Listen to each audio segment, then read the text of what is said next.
As a native of northern Minnesota, Dr. Koel received his PhD in zoology from North Dakota State University in 1997. Previously, he served as a riverine fish ecologist for the Illinois Natural History Survey at Havana on the Illinois River. He later worked for the Minnesota DNR as a fisheries biologist at Lake City in the upper Mississippi River system. When not working on conserving cutthroat trout, Dr. Koel spends time with his 4 boys and horses roaming Yellowstone's backcountry. And if you've seen any of his pictures on Facebook, you know he's quite successful at providing meat for his family. We'll just put it that way. Dr. Koel, for those of you that don't know him, is a very humble person. So I'm going to say it because he would never say it, is without Dr. Koel and the crew that he supervises at Yellowstone National Park, cutthroat trout would not be at the levels they are now or even trying to get to historically. And you're going to find out in his presentation that can be enjoyed by the public or for future generations. You know, it's hard when people go to the park, you can see wolves and bison and all those things, but it's hard to know what's going on under the surface of Yellowstone Lake. And without the efforts of Dr. Koel, that iconic species, the Yellowstone cutthroat trout, would be close to be extirpated because of this invasive predator. And so future generations have Dr. Koel to thank and the folks that he's supervising. So I kind of let the cat out of the bag a little bit there, but we'll put it back in and I'm going to turn it over to Dr. Todd Koel. Thank you very much, Chris. Thanks, Paige, for setting up the presentation today. And yeah, title of my presentation is Yellowstone Lake Ecosystem Restoration, and it's a case study for invasive fish management.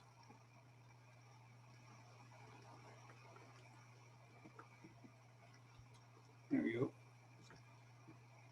And what I'm going to talk with you all today about, it's not just Yellowstone Park staff. There's a large number of people from a variety of entities, I guess you'd say, whether they're, you know, universities and folks in Trout Unlimited, fundraising partners, Yellowstone Forever, the National Park Foundation, and others. I mean, as I go through this presentation today, there'll be elements where I'm talking about that touch every one of these, I guess, icons that you see on the screen. And I just want you to know that. And I hope I can do some justice to this project, you know, because there's a lot of cogs in this wheel, I guess you'd say, this machine that's been rolling around for a while, and every cog depends on the other one. And that's kind of how we've gotten to where we are over the last 2.5 decades or so. At the center of this story are our native Yellowstone cutthroat trout. The Yellowstone cutthroat trout of Yellowstone Lake are the sole trout of Yellowstone Lake. There were no other trout in this lake. Actually, only one other native fish evolved here with the cutthroat trout, and that was a small minnow species, long-nosed dace. So following glacial recession, you know, for thousands of years, it was just cutthroat trout, the dominant fish in this large lake ecosystem. And they were right away, even before the park was created in 1872. Visitors, the explorers to this area, they camp on the lake. I mean, and the cutthroat were used by folks even before Yellowstone was created. But then soon, of course, after the park was created in 1872, and then in the late 1800s and early 1900s, this is the Lake Hotel here. And, you know, the cutthroat were commercially fished. They were food for visitors in the hotel.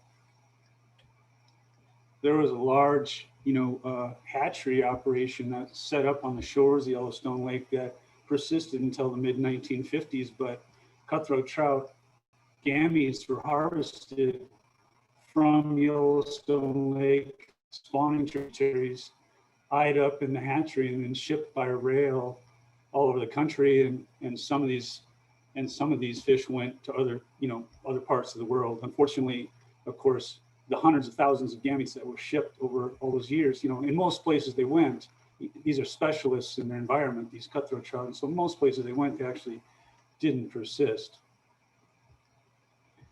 But today's story isn't so much about the way the cutthroat trout were, I guess, impacted early on by visitors in the hatchery and so on. It's more of a story about introductions of non-native fish that occurred during this period as well. And this is not a story, of course, unique to Yellowstone Park. Most folks across the West understand there have been a lot of non-native fish introduced, especially early in the 1900s.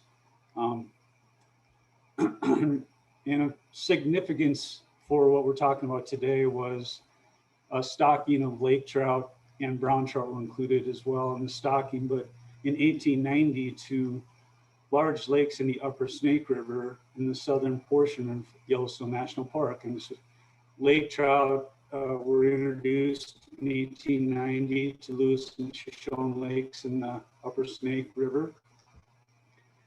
And they quickly actually dispersed to another large lake in the park, Heart Lake, and then downstream to Jackson Lake and downstream in the Snake River system. And the fishing was quite good. By the time 1900 came around, just 10 years later, there were fish the size of the one the young man's holding there in Jackson Lake being caught. Yep. About a century later, lake trout were then found in Yellowstone Lake, caught by an angler. First that was ever verified in the lake, although there have been reports of them earlier by other people, but never verified. At the time, the Park Service, it was a shock to the park because of the known impacts that lake trout can have on native species in the West. These large Western lakes have been proven in other places that they'll eliminate native fish. And they've shown that elsewhere. And the worry is that would happen here. And so initially it was thought that it was most likely an illegal stocking of lake trout by somebody that just wanted lake trout in Yellowstone Lake. And so there's actually a reward at the time to catch the culprit or culprits that did this, this deed, I guess you'd say.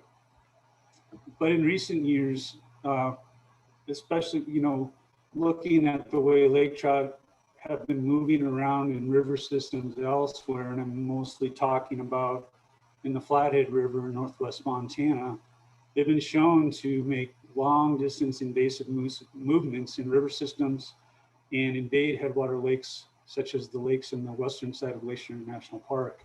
This has been playing out now for several decades up there.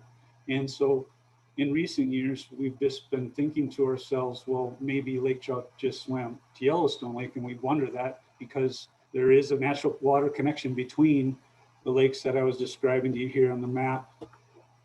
Lewis Lake here in the Shoshone and the Upper Snake, Jackson Lake here, with Pacific Creek, which headwaters at Two Ocean Pass, where it meets Atlantic Creek in the natural connection, which is the headwaters of the Yellowstone River and Yellowstone Lake. And this isn't really a new idea. There were folks that were wandering around out here a long, long time ago that were pretty smart and actually pretty good artists. And you can look back through the old reports, as this one by Barton Warren Everman from 1895, where he says, it's certain that there is, under ordinary circumstances, a continuous waterway to Ocean Pass that can permit fishes to easily pass from the Snake to the Yellowstone or in the opposite direction. And this is his drawing of the way the waters meet up in that area.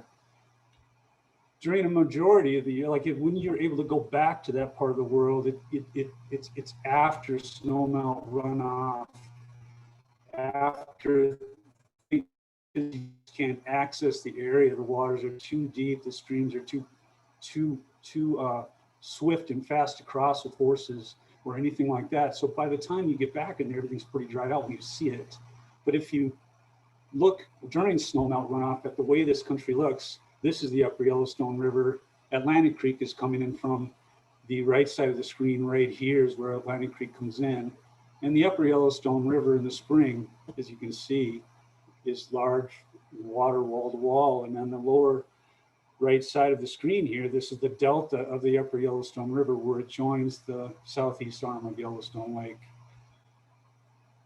So it's definitely possible that invasive movements can be from the Snake River drainage to the Yellowstone River drainage.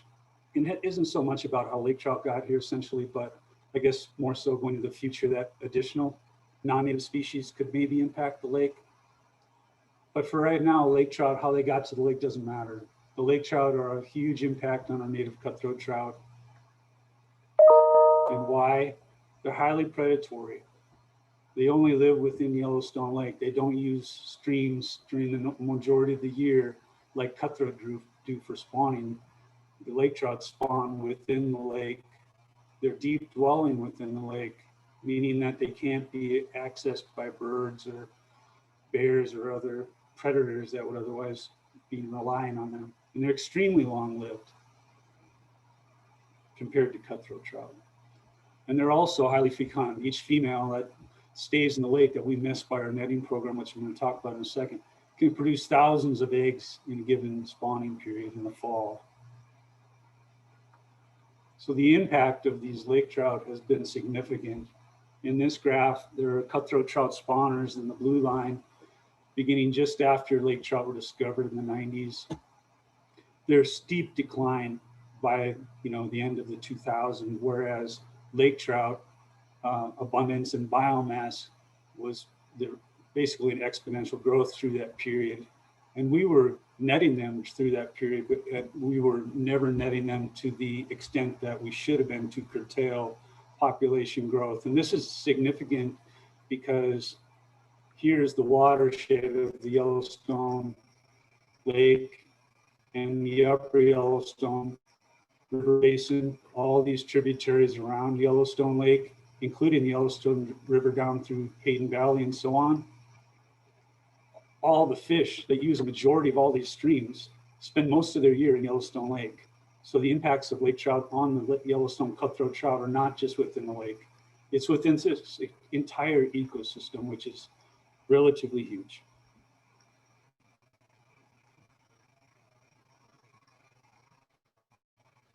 So we documented within lake effects within the plankton communities due to the loss of the cutthroat trout. It's basically like trophic cascades that have been described elsewhere, where prior to lake trout in the 1970s on the left side here, large zooplankton, which were preyed upon by cutthroat trout, were reduced in their biomass and abundance, whereas small zooplankton were higher in abundance. As the cutthroat trout declined, then large zooplankton could rebound. Small zooplankton declined. With an increase in large zooplankton, then, which are better filter feeders, you see a decline in chlorophyll A, or essentially, which is an indicator of phytoplankton biomass.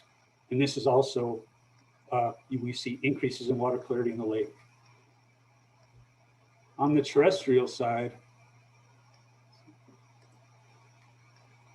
on the top, the cutthroat trout decline in spawning streams is a solid line here from the late 80s through the late, I guess you'd say near 2020, and that decline.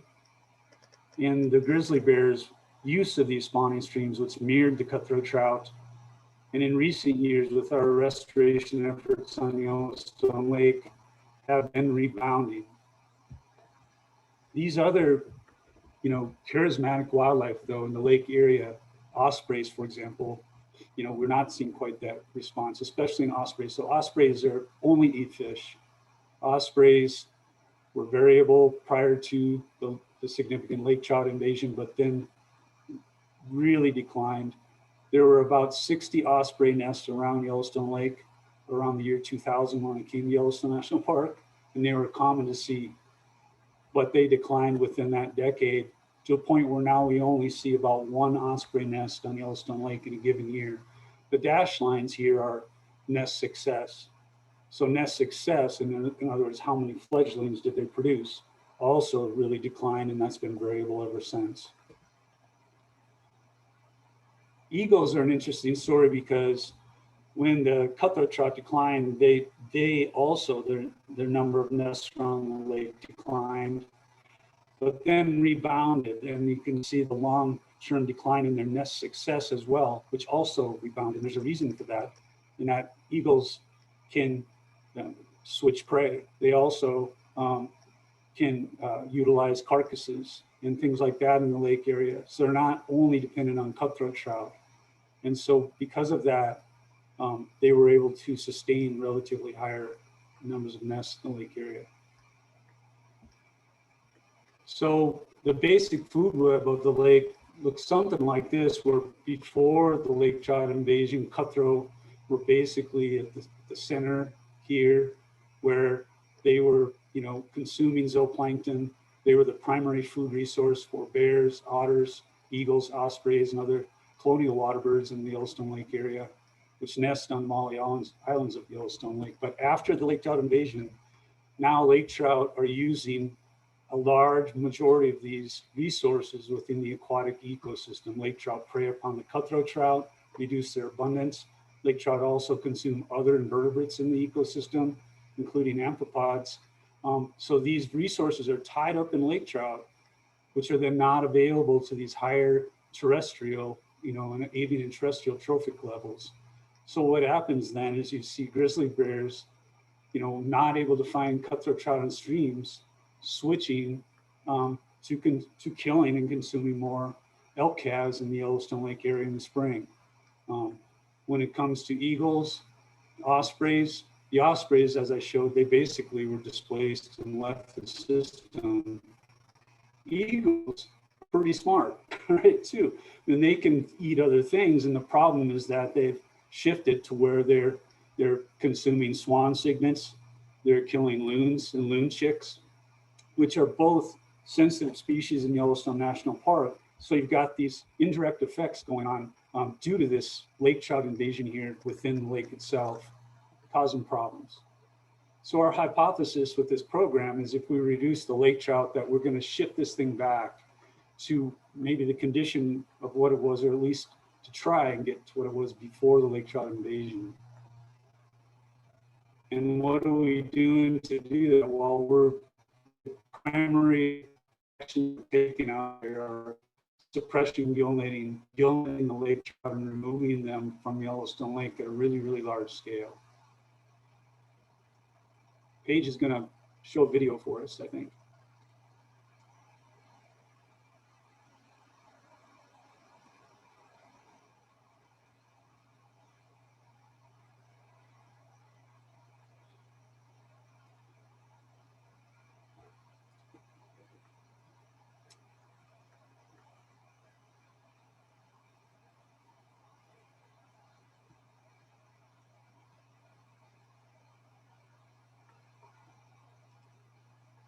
Great.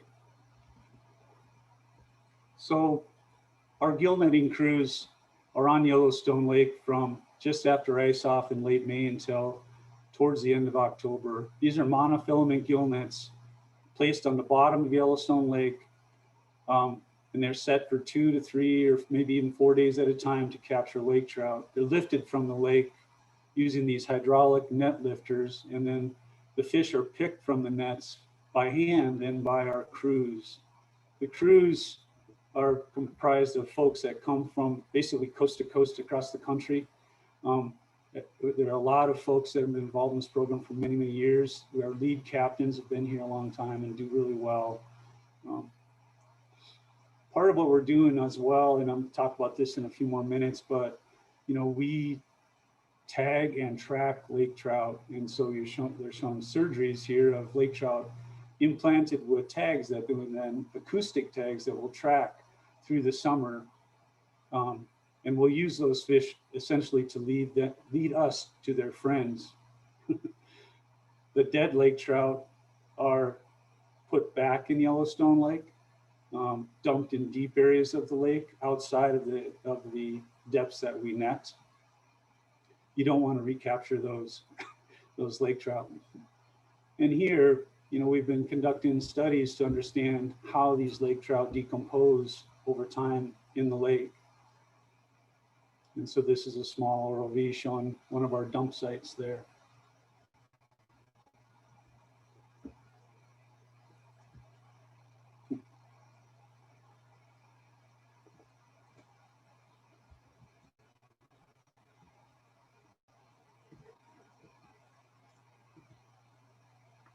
My back page. You Yeah. are back, Thank you. but we need you to share your screen again. Okay.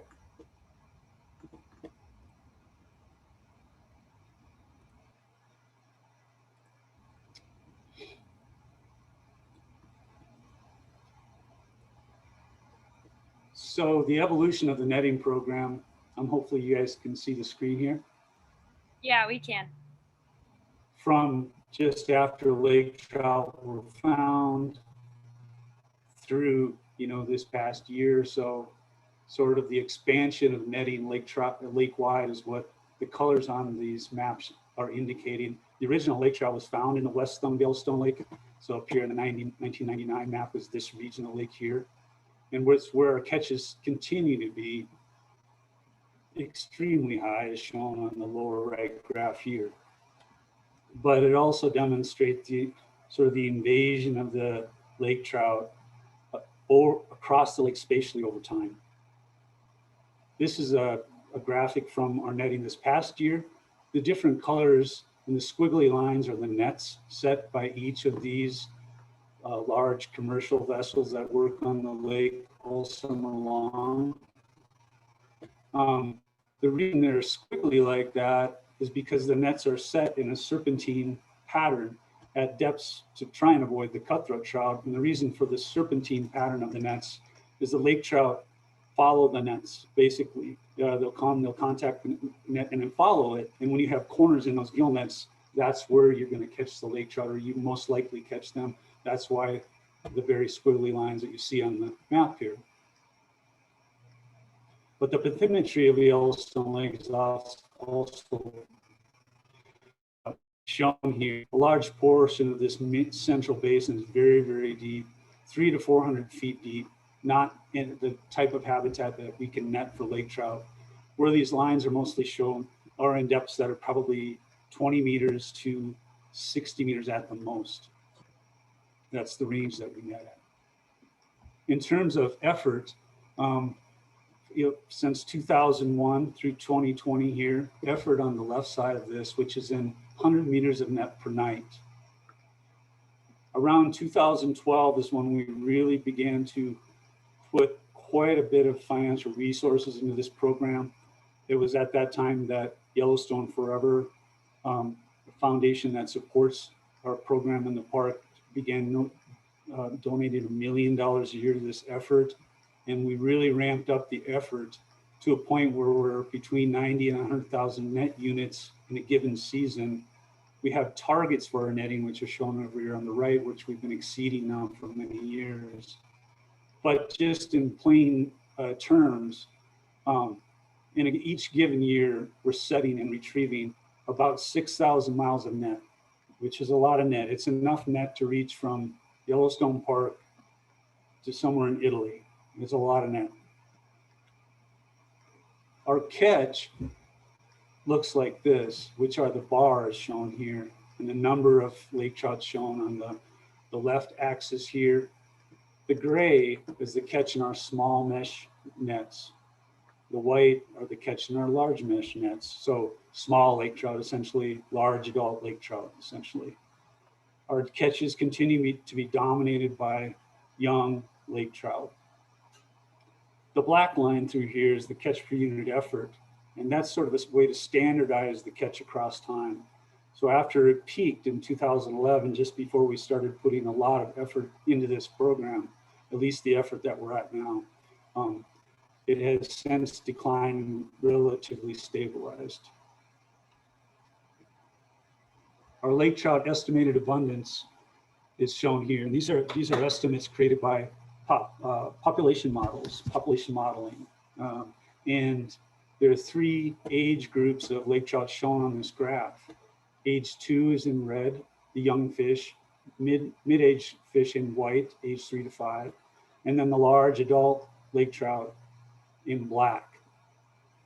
So again, this same time series from the late 90s through this past 2020, when we began putting a large amount of effort into this program in 2012, we've driven down adult lake trout by greater than 80% from what they were before.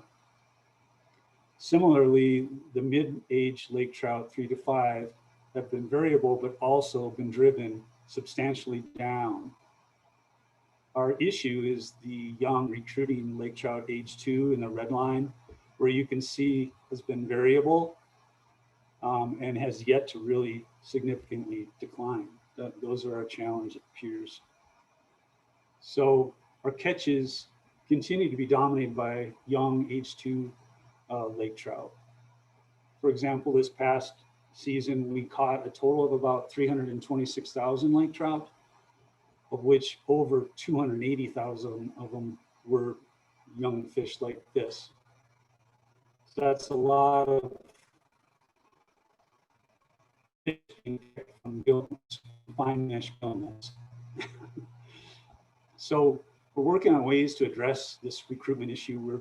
We want to develop new methods to suppress lake trout in more of a integrated pest management approach with the way other invasive species, terrestrial weeds, things like that are actually suppressed, where you try and suppress multiple life stages of organism you're trying to curtail, I guess.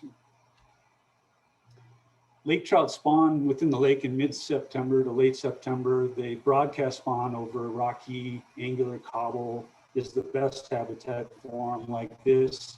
The eggs then fall down and end up in the interstitial spaces between these rocks where they're protected. And there's a couple dead eggs in there, the white ones, and these are all other live eggs, and there's an amphipod, I guess, in that same spot. I don't know how we got in. He's photobombing the picture there.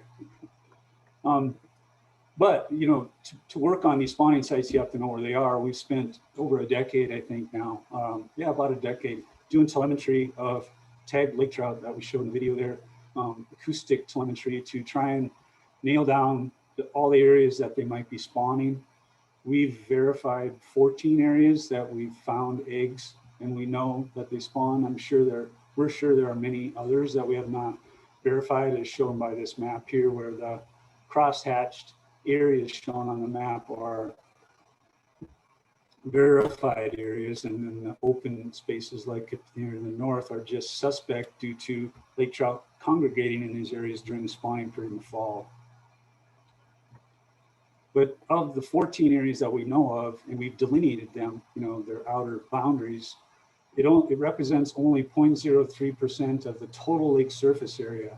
And we really believe that if we're able to work on these areas, which is extremely limited compared to trying to net free swimming lake trout lake-wide throughout the year, if we can develop ways to work on these sites where the entire year class of lake trout are dependent upon, we might have an upper hand at trying to, curtail this fish.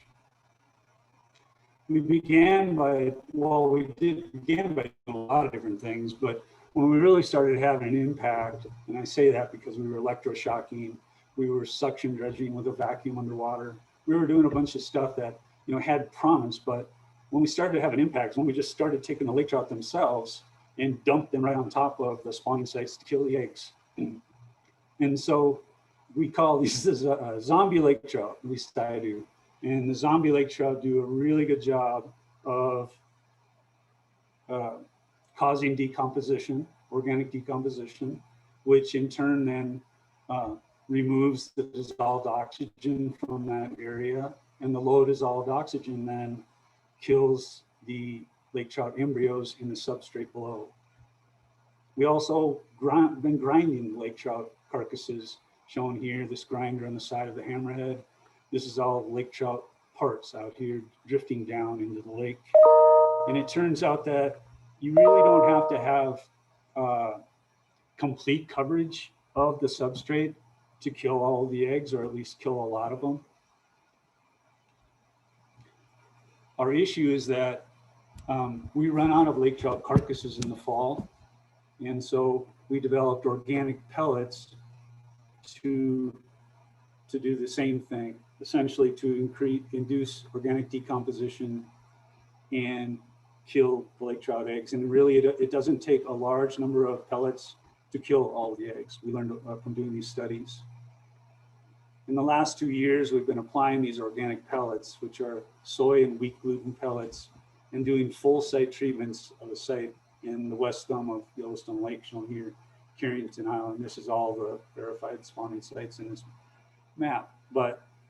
And we've modeled it out where if we're able to get the dissolved oxygen below 3.4 milligrams per liter, which is the lethal level for lake trout embryos, we can get to about 100% mortality within a few days. And so we've been doing these full site treatments now of the one spawning site, Carrington Island.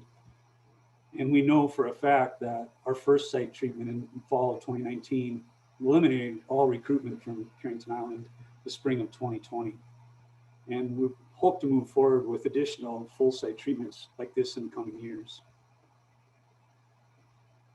Our cutthroat trout response has been good, but it takes time. On the top right here is an increase in the juvenile cutthroat trout throughout the last decade. It's slow but sure, they're coming back. On the left are the adult cutthroat trout over these decades of time. Essentially where we are right now is an adult cutthroat trout 18 to 20 inches long. Those individual weights are double what they were in the late 1980s. So a cutthroat trout that you catch in Yellowstone Lake now, that's an adult, 18 inches long or bigger, is twice as heavy as it was prior to the lake trout invasion.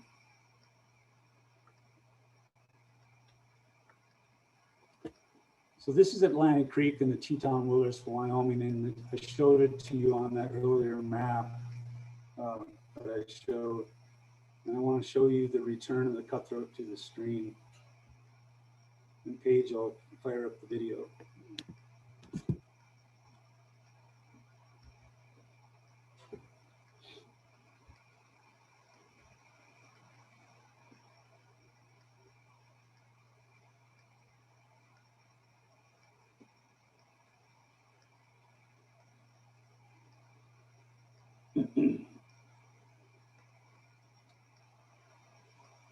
So the cutthroat trout from Yellowstone Lake migrate from Yellowstone Lake back into the upper Yellowstone River in large tributaries like this. This is just one of many, and this is Atlantic Creek itself. The timing here is the first week of July. And when we were in there at that time, which was 2 years ago, we were at the tail end of the spawn back there. But the fish were still there. And you know, we went in there with a group of biologists. That's Jason Burkhardt from Wyoming Game and Fish Department. Folks from Trout Unlimited, Dave Sweet from Wyoming Trout Unlimited was in on this trip, along with a lot of other really good people. And we were back here, to basically document some of this return. Same time we were taking some genetic samples and things like that. But it was what I was really amazed by is that the fish hadn't been here for over a decade or so. The fishery in this backcountry was totally gone. And now with the removal efforts of lake trout in Yellowstone Lake, the camps in the backcountry area here were all full of tents. There were people back here. The trails being used, you know, back and forth by outfitters, strings of mules and horses and clients coming into this backcountry area, which by the way is about 30 miles from the nearest road. And so the efforts on Yellowstone Lake to curtail lake trout, you know, and suppress lake trout have resulted in a return of a major, you know, in very unique, I'd say, fishery that had otherwise, you know, been totally gone. there are no other fish in that backcountry area, no other sport fish. So the cutthroat trout come back there, they spawn. By the end of July, they're almost totally gone.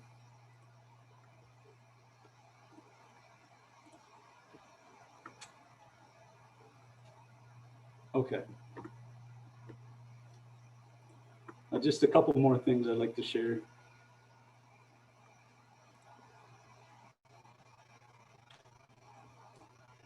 So this is landscape scale restoration essentially, and it begs the question, what's a return to normal?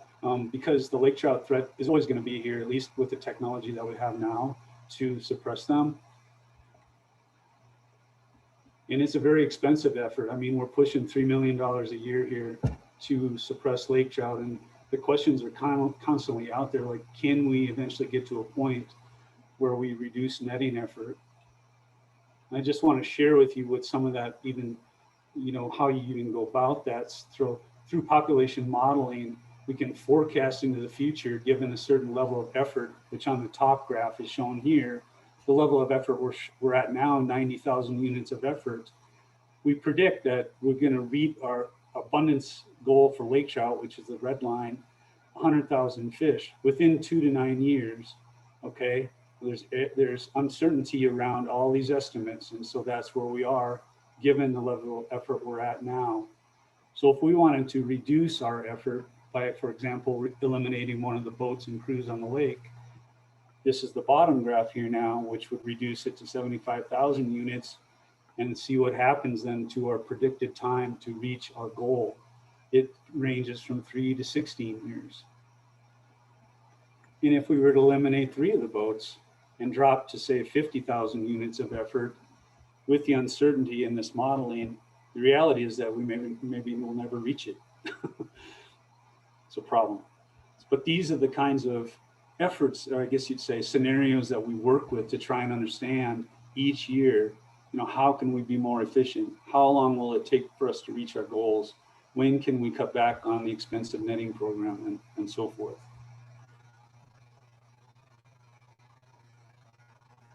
And then also, huge questions, when can we expect ecological response to cutthroat return? You know, we're doing our plankton monitoring because we feel plankton will be an early indicator of change following cutthroat trout recovery. But when can we expect these long-lived species, the charismatic wildlife, when would they respond?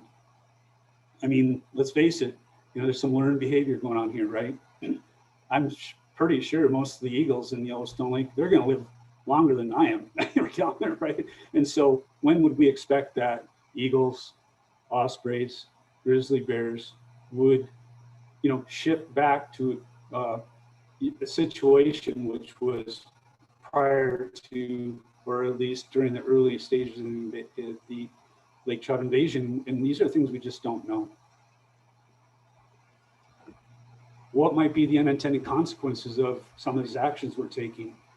Carcass dumping in the lake, pellet applications at spawning sites. We've been doing a lot of focused research to understand these impacts. So far, we have not seen anything significant in terms of nutrient addition, macroinvertebrate impacts, these kinds of things. But we need to keep monitoring these to make sure that we're not causing more, you know, harm that we don't want to.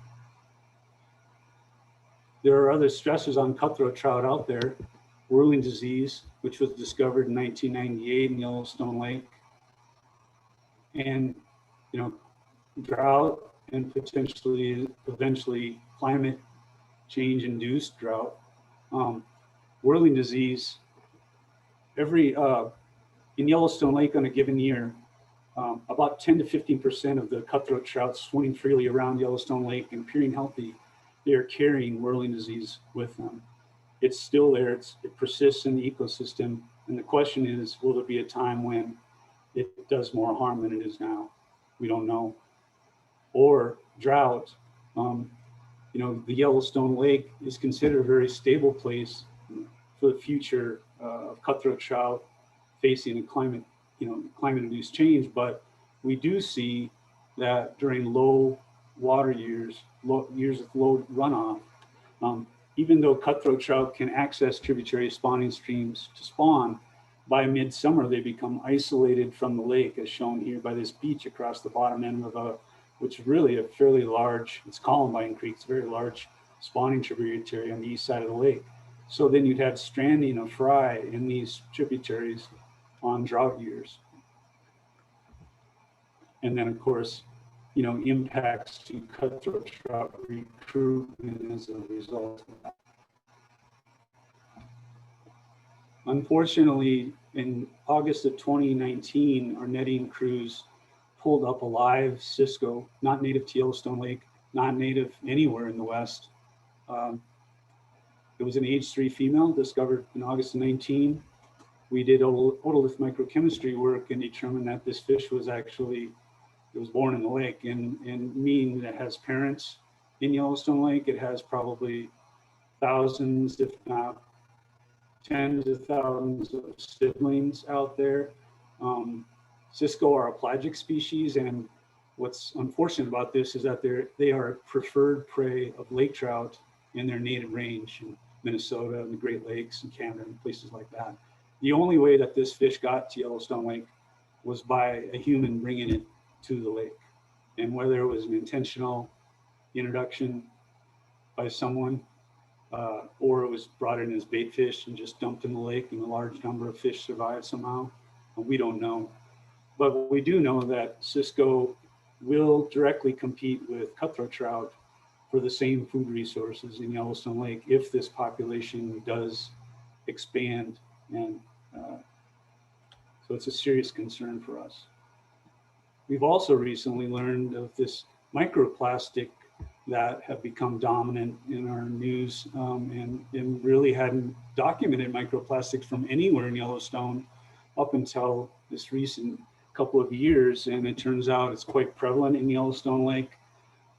This is Haley Glassick, who's a doctoral student working on Yellowstone Lake right now, and her crew found microplastics within the lake and within 3 trophic levels: amphipods, cutthroat trout, and predatory lake trout within Yellowstone Lake. But what we don't know is what the impacts might be on the physiology of these organisms, and then the long-term, I guess you'd say, persistence of these guys, given all this plastic out there.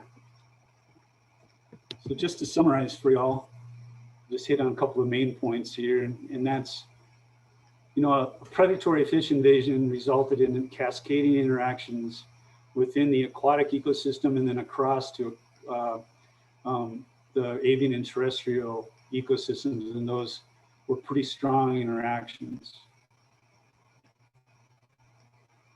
It took 17 years of program development from the time lake trout were first discovered, and then gill netting began in 1995.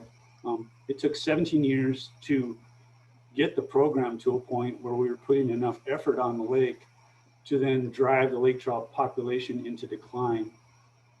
And that was 2012. Since 2012, and this is a quote from Mike Hansen, who is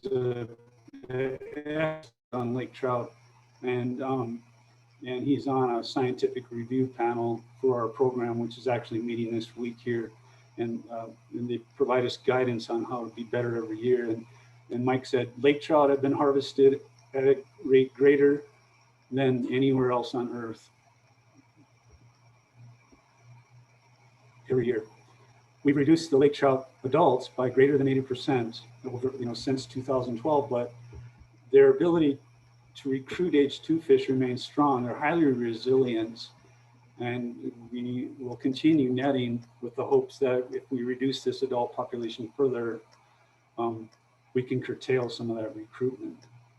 So we can, won't have to keep netting all those young fish. Our cutthroat trout are showing strong signs of recovery. Other components of the food web have yet to respond.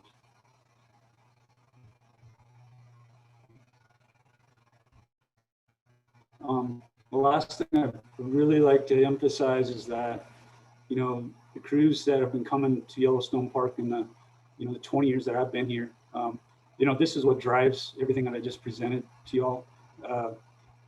The crews are comprised of Park Service staff, Student Conservation Association interns, graduate students that work hand in hand with us, and a lot of others.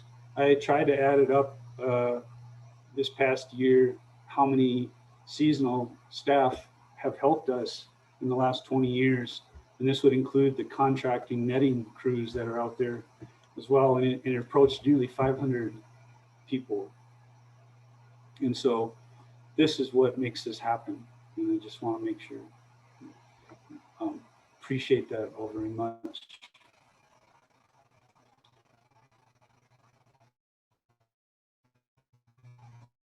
So I'll just end with if there's some time for questions, and if we have the ability to do that, I'd gladly take some.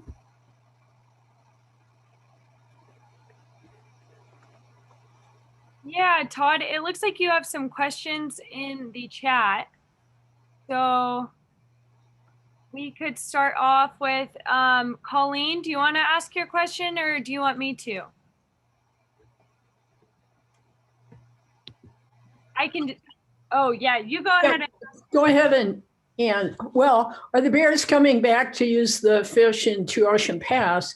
The Bonnie and Bonnie guidebook from the 1960s, I think that was written, really describes bears flocking to that area during the spawn to use them. It must have been a lot of calories for the bears. Yeah, and I mean, I can definitely speak to those bears being there 2 summers ago when I was there. I you know, data on bear use, you know, beyond observational in that backcountry area, I think is pretty rare. And but they were there along spawning streams. And the other thing I noted was, you know, white pelicans, for example, which are the colonies back on Yellowstone Lake, but you know, they were back, you know, 30 miles into that backcountry feeding on the spawning cutthroat trout in the streams where we were. So there's definitely, you know, that cutthroat trout, that pulse of cutthroat trout into the backcountry definitely is, you know, important subsidies, I guess you'd say, for those consumers like bears and some of these predatory birds. It's pretty cool to see.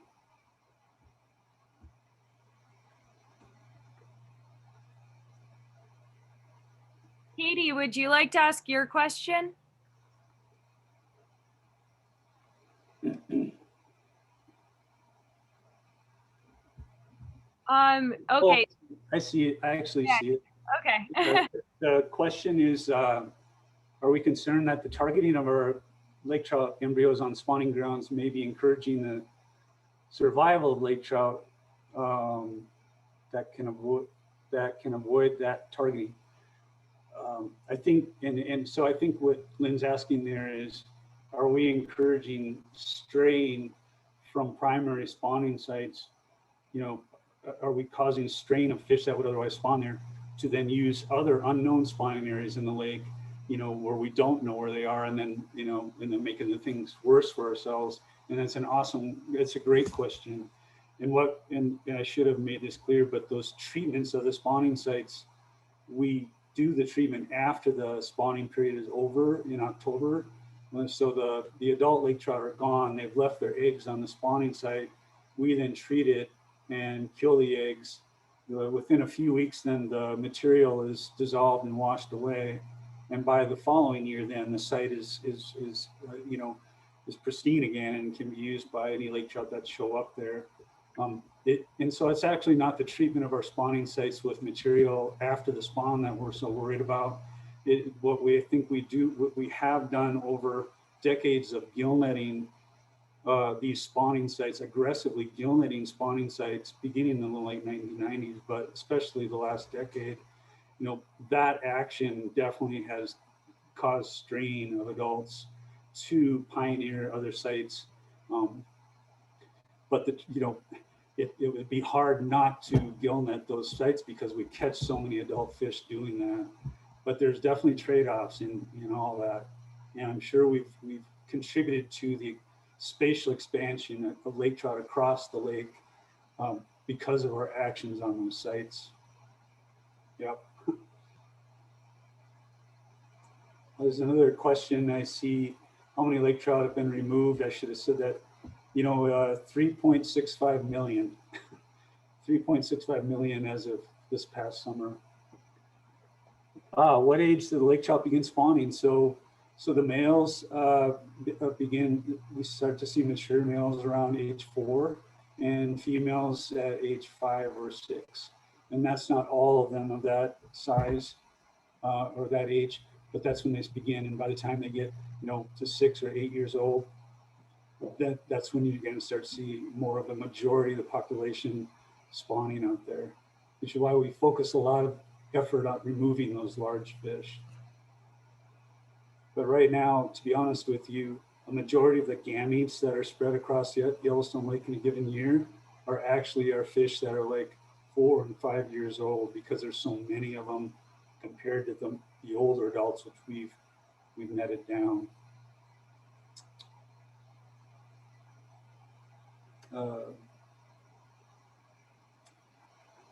Let's see.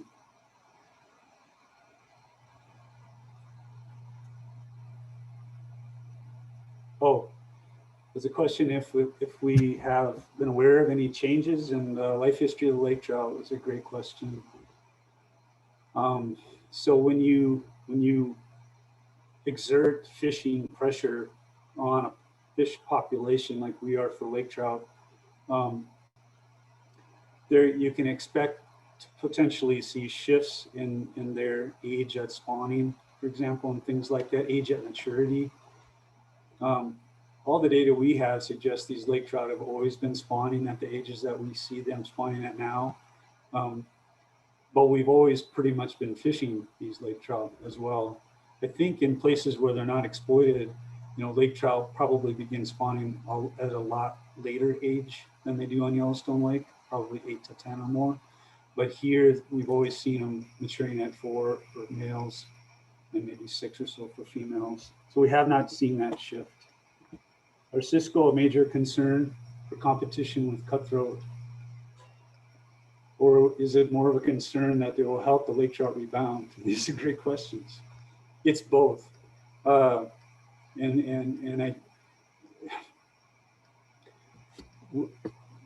doubt Cisco it's the first major concern is that we would be a direct competitor with cutthroat trout, and at a time when the cutthroat trout just can't afford that additional stressor. So being preyed upon by lake trout, you've got this new non-native that you're competing with for food resources. These things aren't. This isn't going to help. The idea that you have a non-native or invasive predator now with another non-native prey, I think the theory is out there that can enhance and boost the lake trout population, while there's still, a significant harm to the cutthroat trout. It isn't going to help.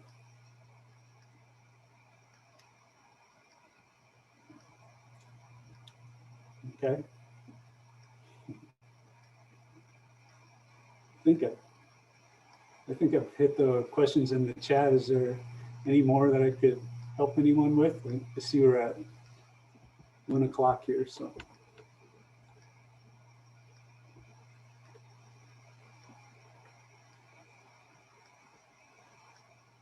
All right. Well, thank you so much, Todd. That was an amazing presentation. Well, thank you guys. Thanks everybody for listening in.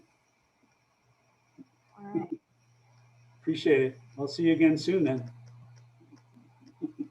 Yeah. Okay, bye-bye. See you